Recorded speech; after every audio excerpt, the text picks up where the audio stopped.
The following is an AZPM original production. Arizona Science is supported by Research Corporation for Science Advancement.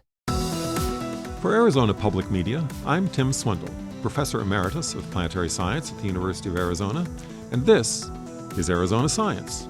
Joining me today is Alyssa Ryan, an Assistant Professor of Civil Engineering at the University of Arizona. Welcome, Alyssa. Thank you for having me. You've been studying inequities in the U.S. transportation system, particularly in terms of traffic safety. Where do you get the data to study a topic like this? There is extensive data. The question is, how accurate is this data that we're going to be working with? We mostly study transportation crash data, so anytime someone gets into a crash, that is often reported to the state DOT through law enforcement. So they'll know when a crash occurs and details of that crash, and they'll be able to analyze those details around that occurrence, so we can really understand the safety aspects of the infrastructure and other crash details. You're interested in everything from property damage crashes up to fatalities. Has that been the way it's always been researched, or has there been more focus on fatalities? Historically, crashes have been more grouped together than I'd say we are looking at today, where we focus more on those serious injury and fatal crashes.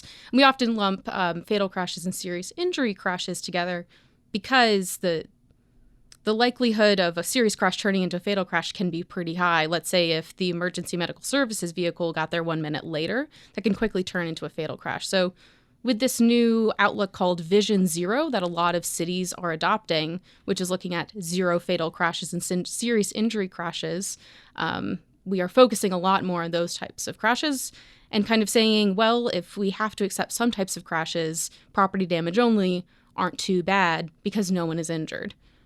We still don't want them, but... How is traffic safety overall in the U.S.? Is it getting better, getting worse?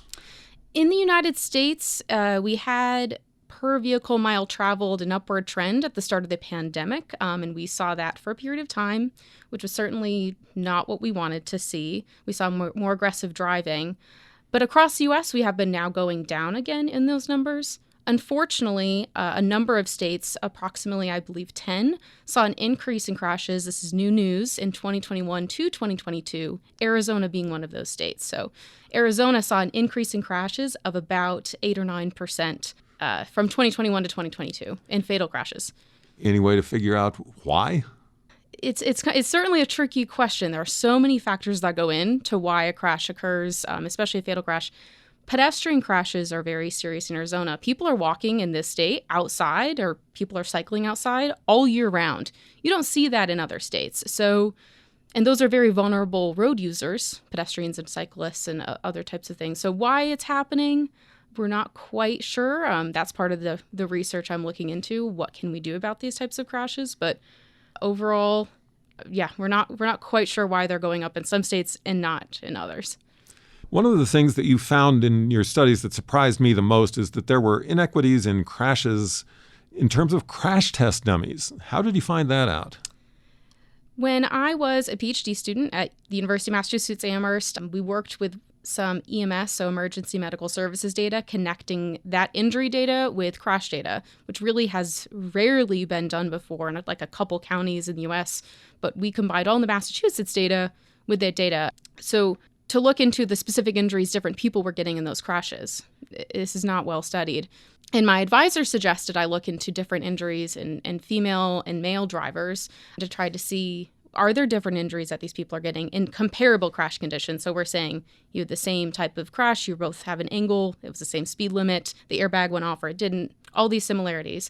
And we saw that female drivers had different injuries than male drivers. So I gave it more research to start to understand, what are we even doing to test our vehicles right now? And it's all based on scaled male data.